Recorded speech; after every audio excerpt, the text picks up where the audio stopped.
From 9. Time for opinions from publicaddress.net. He's the blogger at the Hard News blog there, Media 7 Show, TVNZ 7 as well. Russell, good morning. Good morning. And let's talk about, first up, a post that you put up this week about all the backdowns, the class sizes, that kind of thing. Your thoughts? The class sizes one, it's actually, as I pointed out, it's not the biggest backdown this leadership's had to make, which will be the plans to mine on conservation land. And it's not even the first one this term, because they backed down on all the job cuts at Foreign Affairs and Trade. But this one's been pretty special, just for the amount of commentary it's attracted, and it's timed in with a couple of political polls. Yeah. So you've really got, the gallery, bless them, they're eternally interested in winners and losers. Yes. And that's what you've seen in a lot of the commentary. And also whose fault this is. Is it Heke Aparata's fault? Is it Treasury's fault? Is it Bill English's fault? And I thought it was quite amusing in the Herald alone on Saturday, in the Weekend Herald. 4 different columns had 4 different takes on it. From John Armstrong unhesitatingly blaming Heke Aparata, to Fran O'Sullivan, who, and I thought this is significant because she's in Auckland, and is not being briefed in Wellington. Said, well, what about Treasury? Because this was Treasury's idea. Yes. The idea that class sizes didn't matter all that much, and that you could trade a little bit of that off in return for better quality of teaching. Yeah. I think the key thing here is that no one really ever properly explained how that better quality was to be achieved. Talking with Russell Norman a little bit earlier about this, and though the Greens, of course, are happy about the back down, and I asked him, so what if the Greens were in government and you put up something unpopular? Would you back down on things just because the mood was changing? And he was saying, well, the problem is with National is that they have no sort of strong convictions or any real moral compass. So they just do whatever the nightly polling suggests, because apparently they're doing nightly polling. Yeah, no, it wouldn't surprise me. I'm sure they are doing nightly polling, and they definitely polled on the class sizes issue too. So you might be right. On the other hand, they could point to the fact that although the polls are consistently and thumpingly against asset sales, they're proceeding with that. They're going straight for it. So they would point to that. And the same with But I think there's something in what Russell Norman says. Yeah, it's hard to see an animating principle in this government. Yeah. Although they're sticking to their guns on their retirement age at the moment. Yeah, I think they're stuck with that for the time being. And that I think just comes down to John Key not wanting to look bad, because he said he would stake his job on retirement age staying at 65, which is a stupid thing to say for a politician, because things do change. You never hang your hat on anything, eh? No, especially not something like that, because basically the consensus is the other parties are saying, look, this has to change, the age has to go up, and I think that it's actually been quite alarming the way that both John Key and this week Bill English have dismissed the superannuation crunch as something for the future, not our problem. And Key basically said, in a press conference last week, not our problem. And it kind of is, actually. Of course, we're talking 2020 when this starts really kicking in, but probably in the next 4 years. Yeah. The problem is this national government now is governing in an age quite different to the 90s or before then, where information is freely available now and evidence is freely available about stuff. So we now have instant access to facts and figures, hard and strong and fast facts and figures that we never had in the 90s. Yeah, quite. No, and including official information as well. Yeah. Whether it's actually published or obtained under OIA. Yeah, you're right. And you can't just say something and accept. Yeah, if you're in power, you can't just say something and expect to have it accepted. Because now we're learning stuff on a daily basis that would take, a newspaper expose over months, if not years, to fully understand or get out to the public. Yeah, exactly. We're learning about things that there would have been very few journalists capable of ferreting out and delivering as well. Yeah. Hardly anyone would have had those expert skills. Yeah. And yet we have people out here in the wider community who do have those expert skills and can comment on them. Yeah, no, it is. It's a big game change. It is. Moving on. On the front page, is it front page of the paper? It's certainly front page of the Herald website today about Len Brown and his crusade against the drunks. It's very much the front page of the paper. Right. So the Herald has been going quite big on this, along with 3 and 1 News. I gather there was a point a couple of weeks ago when the story started to take off where TV camera crews kept bumping into each other on Queen Street. So I think there's a degree of moral panic about CBD drunkenness, but it's also probably a genuine issue as well. Because a lot of them are girls and they've got short skirts, Russell. That's what I heard from one of the reporters. Yeah, no, there's that. Yeah, that's the moral panic element for sure. It's funny though that the picture on the front page of the paper, which is the one that's on the website, no one's got a drink in their hand.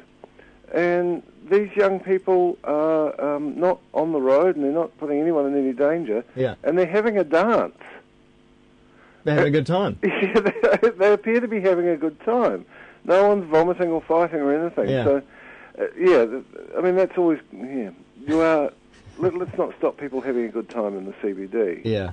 On the other hand, though, I do know some young people whose drinking habits actually are those, as described in the paper, preloading, going into one or two of the cheaper bars in the CBD, and drinking even more.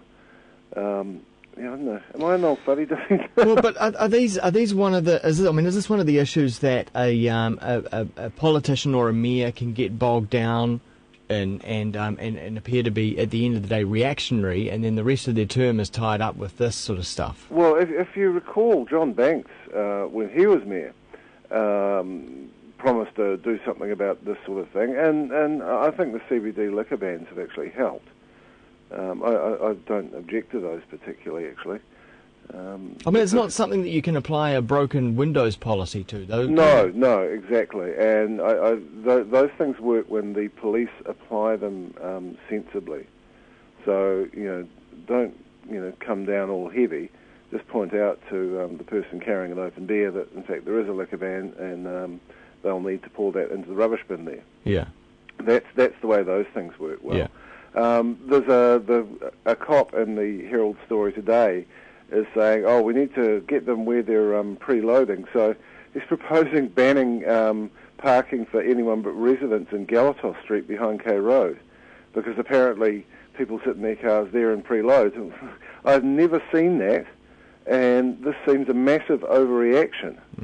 So I think you need to be careful of overreaction, because people, if people do want to neck a bottle of wine or some Woodstocks or whatever before they come into town, they will do it. Well, it's the classic sort of response though from authority, isn't it? It's like Judith Collins with the drugs on the table in front of her, saying we're doing something about drugs. Look how much we just caught. Yeah. So they need to be seen to be doing something, even though it may not actually make a difference. Yeah, exactly. No, and that's. It's part of the reality of political leadership is that you need to be seen to be doing something. But I think there's part of that in what Len Brown's doing. Yeah, he needs to be seen to be doing something. I don't know. We'll see it, because it's funny. Back when we had 6 o'clock closing, up until the 1960s, you can read any number of accounts of how dangerous it was to walk the streets of Auckland after 6 o'clock, because a whole lot of blind, drunk men would stagger out of the pubs. So this is where I think maybe making all the bars shut early has a flaw in it as well. Is that it doesn't really matter what time of day or night it is. If you tip people out into the street drunk all at the same time, you're probably going to get some trouble. And it's probably an issue that the program Hindsight on TVNZ7 has probably addressed in the past. It probably has. In fact, most things we talk about today, and I think I just saw a post about Hindsight this week, and it involves Kiwis leaving for Australia. And it's always been an issue over the past 50 years. And the general sort of brain drain issue, pretty much, since the beginning of the 20th century. Yeah. There you go. Yeah, so... let's finish on something a bit more positive. You had the Voyage NZ event on the Yes, weekend. so the Voyage of a Lifetime, which was a slightly elaborate theme around the idea of the Titanic and how we avoid the icebergs as a nation and an economy. Yeah. I was really proud to be involved with this thing on Sunday because it kind of showed that you can pull people, and we had 400 people there, and they can have a good time listening to ideas about economics. But particularly, guys like John Wally and Rick Boven and Rod Oram and Bernard Hickey, just actually talking about something that's not the standard neoliberal, this is what you have to believe line about economics was really helpful. So, and it was actually entertaining. Because it can be quite easy at things like this to sort of bash the Wallies that are in power at the moment. Was there something more optimistic? No, there was optimistic? very little of that, actually. Okay, so was there something more optimistic? Yeah. So someone like, John Wally is the head of the Manufacturers and Exporters Association. So it's not like it was some lefty affair bashing the bosses. Yeah. But I thought what he had to say about our problems with the so-called Dutch disease, high currency, low productivity. He put up some graphs about we're used to thinking of dairying, in our farms as the great engine of the economy, which they are in one way. But he pointed out that the only real money in them is in capital gains, because the farms are so heavily mortgaged that most of the money actually goes straight back out of the country in interest payments. And he's saying that we need to fix that. So it's things like that, just insights on where we need to be and where we're not. So, the agreement is very much that we will be doing some more of them. So I'm quite looking forward to that. Good, and I look forward to reading the comments and discussions up at Public Address from afar. Indeed. Hey, it's been a pleasure, and I'll catch up later in the week for a drink, eh? Yeah, it sounds really good. Thanks, Russell. Righto, cheers. Russell Brown at publicaddress.net and the Media 7 show, TVNZ 7. Really enjoyed having him on the show, going way back 6-7 years now as a regular correspondent. Always great to have his opinions and thoughts steering the compass of the